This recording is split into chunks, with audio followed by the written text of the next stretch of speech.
Today, we're going to talk about this. It is the Manument lever espresso machine. And yes, you read the thumbnail right. This thing costs, I think, 19,000 euros, including sales tax, which makes it, I think, a little over $20,000.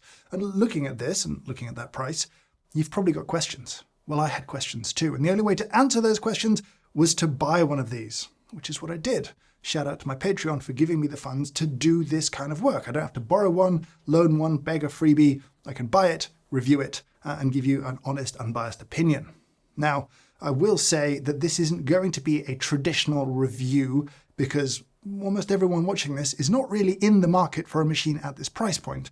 But I do kind of want to walk you through what you get for your money and spend a bit more time talking about the tech inside it that is different and is genuinely exciting to me. Like, it's changed the way I felt about making espresso day to day, and that is worth some discussion. Also, to long-time viewers of this channel, welcome to our new home. This is our new studio. We'll show you around over this video and others to come. Back to the machine. I'm going to walk you through some of the features. I'm going to have to move it, and in doing so, I can discuss one of the first notable aspects of it. It weighs 44 kilos. Now, it's not just heavy to be heavy. It's heavy because you want to be able to use this thing with just one hand, pull the lever forwards with one hand without having to use your other hand to stabilize the machine. It makes for a nicer experience. The lever is tall. The whole machine is, frankly, huge. I mean, look at the size of this thing. It's massive, but a long lever is an easier lever to pull. The shorter the lever is, the more work you have to do to compress a spring inside. The lever itself, wood accents, very nice to use, beautiful design. The design of this whole thing is kind of crazy. It falls into the, small subset of coffee machines that look a bit like microscopes, but are still beautiful with it. Water tank is next. This holds about 1 liter, I think. Everything is heavy. It is detachable, but the lid itself, like this lid, it weighs 700 grams. Just the lid of the tank. Coming down here, you've got some LEDs.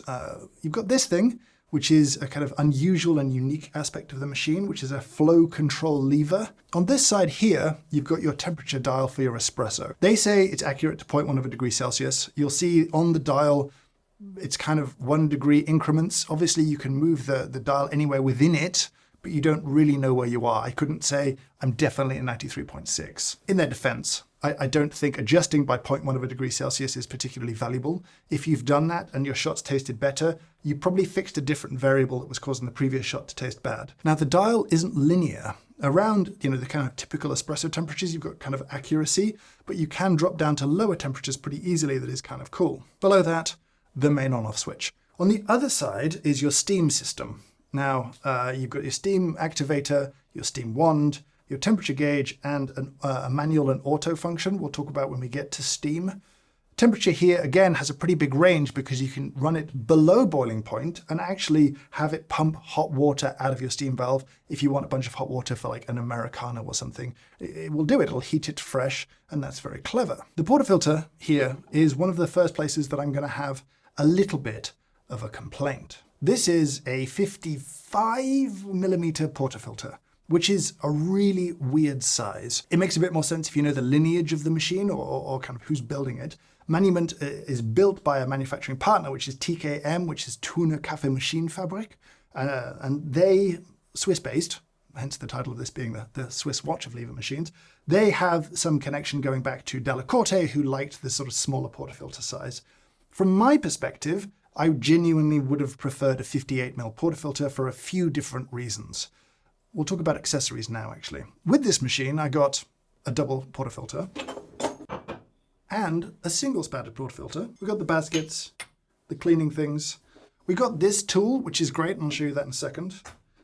The problem with the portafilter, it being a weird size, is twofold. One, they've shipped me a tamper that actually doesn't quite fit. It's a bit loose, and that kind of annoys me. I think it's about 0.5 millimeter smaller than the inside of this thing, which is a weird decision. You don't want it to be identical because you kind of get an airlock forming as you pull the tamper out. You can suck the puck up out of the basket. That's definitely bad, but you just want it to fit a little bit more precisely, in my experience. That's certainly my preference. The bigger frustration for me is that I like to use a dosing ring because I like to do a little bit of prep before I pull a shot. I did find one from Sworksdesign that I think is nice. It fits really pretty well. It's magnetic. That works. So that's the only place that I found a good dosing ring. And I kind of expect that to come with this machine, and I'm kind of annoyed that it didn't. While I'm here, I'll show you this. It's a little tool designed just to drop the block from the middle here. So you can see there's a little hex nut here. So all you have to do is kind of put it in there, line it up, and then unscrew. And everything comes down. So this is what you get. You get a Teflon dispersion block here. You screw in the middle, and then this screen, which is an IMS screen, which is a nice screen. So it's really easy, actually, and quite enjoyable to drop this down to clean, and then putting it back up is also pretty easy. You can just do it by your hands and tighten it at the end with a little tool. So it's time to pull a shot. Let me go and prep some coffee in this portafilter, and we can explain what's going on here, because it's definitely cool. Now, the eagle-eyed amongst you might have noticed that this machine is switched off. And here is the kind of party trick of the machine. I'm going to switch it on down here. When this light goes green, it's ready to use. That's it. It's on. It's ready. It's ready to go. You're probably skeptical at this point, right? If I pull the lever down, what happens is I charge a heating chamber with sort of water, and it begins to heat. And when this flashes, well, yeah, it's making hot water. You can see hot, steamy water coming out of here instantly. It's crazy. It's wonderful. This seems like a little bit of a party trick. It's not. It's way more interesting than that, I promise you. It basically means that when the machine is on like this in sort of standby, nothing is hot. And so you could leave it on all the time if you wanted to, and your energy consumption would be some LEDs, which are negligible, shall we say. It's when you pull the shot, when you kind of charge the chamber, then it very rapidly heats that water up. Now, you saw me open and close the kind of group head with this valve here. And this is a kind of distinct piece of tech to the Manument. And the way it works is that you have a lever on the side here that has 5 numbers. Obviously, the 0 is closed. And what you're doing is opening an aperture, sort of allowing water into the group head to flow. So the further open this is, the more water is able to flow into the group head and sort of onto the coffee, or out if there's no coffee in the way. They told me it was about 2 mils per second for each step. My testing said more like 3.8 on average. So I tend to keep my flow rates relatively slow here. What this does is have us think differently about flow and pressure.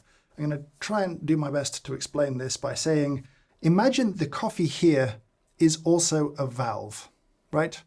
This valve has a flow rate of 2 mils per second, and this valve has a flow rate of, let's say, 4 mils per second. What happens here when I begin the shot is that water can freely fill the space here, right, above the coffee until it kind of backs up and fills the chamber entirely. Nothing's pressurized, so you're at kind of atmospheric pressure, and it's at slow flow rates, and we call this phase preinfusion. Now, once this restricts the flow of liquid to the point that the flow is slower than the valve here, well, actually the pressure is constant throughout the whole circuit. And even if I open this valve up more, well, it's not in charge of the flow rate overall anymore. The slowest valve is, which is theoretically the coffee. So what you'll see me do here when I pull this next shot is pull the lever, charge it. I'll open it just a little bit. You'll see the lever begin to raise as it's able to press water through the coffee. This light will go blue when pressure's reached, and at that point, I'm just going to move it to the first setting because that flow rate is faster than my coffee flow rate would be, so it doesn't really matter where my lever is as long as it's kind of open above the espresso flow rate. A lot of talking, a lot of theory. Does it make tasty coffee? Small complaint. This is a very tall machine. I would have liked a little bit more height here just to get a shot glass or a cup and a scale on the drip tray. That would be my preference. This basket, my preference has been about 16 grams in. I'm going to aim for like 32 to 34 out. It's flashing. Allow some flow. This will go blue in a second. It'll slow the rise a little bit too as it hits the sort of, as the whole system pressurizes. And then I can just make sure that's flowing adequately, and coffee is appearing in our glass below. It's so delightfully quiet. Now this is important. The blue light's still flashing. It's still at pressure. I must discharge the rest of the pressure. In a little bit, the machine will notice there's no flow, and it will get a bit cross with me, and it will go red, saying there's a flow issue. I'm switching off all my heating elements, and any water in here that's not been heated is not going to be heated. I need to discharge the pressure, get rid of the last of the water. When this goes green, everything's happy again. How do the shots taste? They've been very good. they have had just this texture that I think is very, very enjoyable. It's sort of silky and buttery and soft.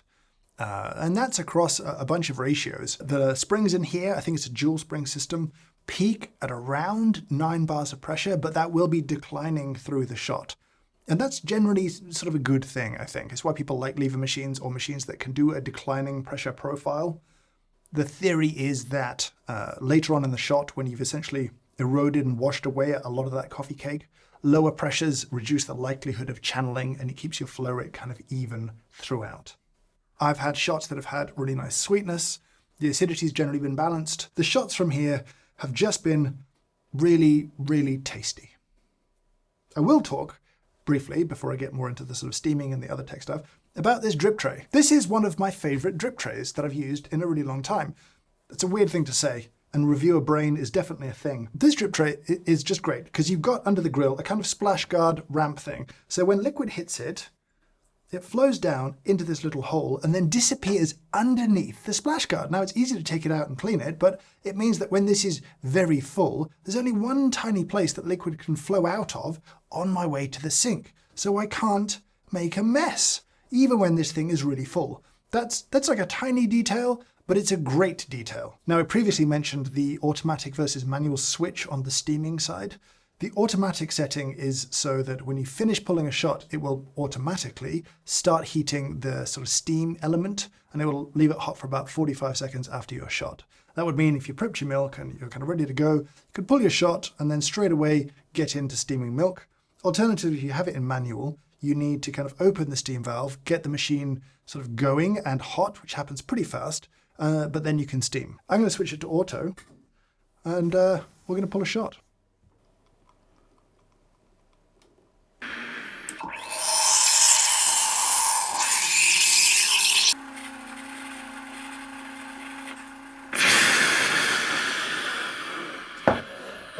A little bit dramatic, texture-wise, lovely.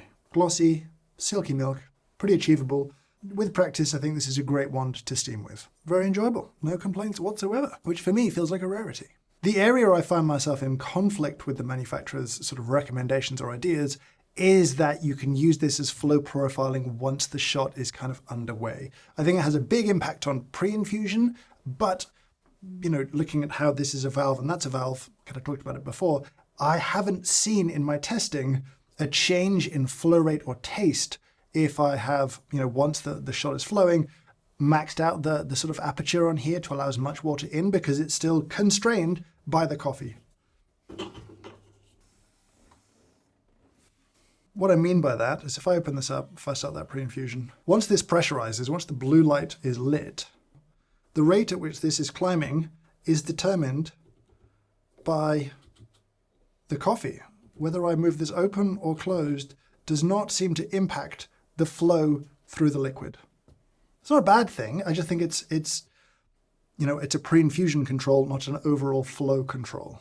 On that front, one of the recommendations they gave that actually was kind of interesting, which is with darker roasts, do your pre-infusion at the highest flow setting, and then you can sort of dial it back or just kind of leave it there. In my experience, if you have a very rapid pre-infusion, then your overall grind setting for a fixed flow rate, for a kind of overall shot time, actually needs to be quite a lot coarser. There's a bunch of theories as to why. I don't want to dive too deeply into it, but rapid pre-infusion needs a coarser grind. With very dark roasts, using a coarser grind and having a sort of matching flow rate will probably give you a pretty tasty shot, which is less extracted because the coffee's coarser, but you'll still have a nice texture. There's still good contact time between the water and the coffee, which seems to have a kind of impact on texture too. And so yes, I could see that totally being a thing, but I don't think it's traditional flow control. And actually, I kind of don't want it to be. I think really getting into flow control is quite a technical way of making espresso. And in doing so, it kind of changes the overall experience of this thing, which is something that I do want to talk about. Over the time I've spent with this machine, a creeping change has happened in my feeling around making espresso. Now, I know I'm weird in that I have all the toys and all the things, and I don't always want to make espresso because it's a bit fussy and frustrating and slow, and heating up is annoying and cooling down is annoying, and all of that kind of stuff is often a barrier to me kind of just having a casual espresso. Now, a lot of people solve the heating problem by having a machine that is on a timer and comes on. And so when they come down in the morning ready for their espresso, that machine is heated and ready to go, and there's no wait time for them. That's cool. The thing for me is that limits your espresso making time to that period of time only. And if you're going to leave your machine on all day, that feels incredibly wasteful. And then you're back to, well, I'll switch it off after sort of morning time. But if I want an afternoon espresso, well, 20 minutes before I want it, I've got to go and heat my machine up. The fact that I could walk up to this, flick a switch, and it was ready to go, made me want to make espresso. And it could be 11 in the morning, 2 in the afternoon, whenever. If I was suddenly struck by the desire to make espresso, I could. And suddenly I was like, hey, who wants an espresso? And we were all drinking more espresso in the studio because this was here. And I'm going to be honest, when this goes, I'm going to be sad. I'm going to miss it. And to say you miss something like this is to miss what is honestly a luxury. To have always available espresso without the sort of heating requirement, without the power consumption, feels like a luxury. And the price point of this kind of ties with that experience. It feels luxurious in every single way. Whether you think that's good or bad is different. But the idea that the tech in here could go into other equipment in the future makes me very excited. Nespresso has had a bunch of advantages over the years, one of which is a cold machine will happily make you coffee in about 25 seconds. Same thing, tiny little heating unit. They're not aiming for the same high temperatures, but it's on quickly, it's available quickly. If you just fancy one, the machine sits off most of the time and you just walk up and have an espresso.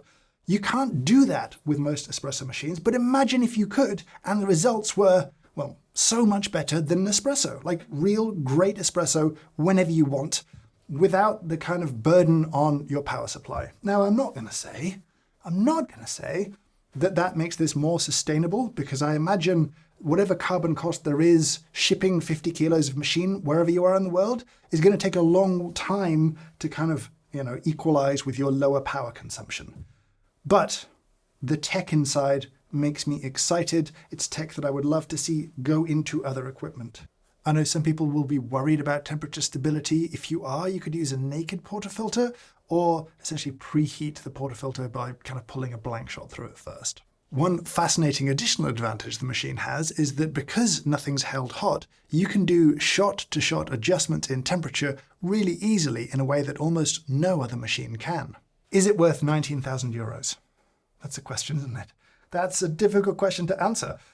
When it comes to price, inevitably, you have to ask the question, well, what's 19,000 euros worth to you? And for most people watching it, it's so much money that it's inconceivable to spend on a coffee machine. And like it or not, there are people in the world for whom that is not that much money. They are propping up the kind of innovation that's happening here that I think is kind of a good thing.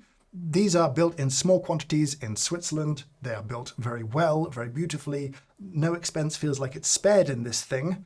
That makes it a luxury item. I hope the technology goes into other products that do not have the price point of this, but as a kind of proof of concept of a way of making espresso, it makes me excited. Now you're probably thinking, I'm going to say this is going to go to one of my Patreons.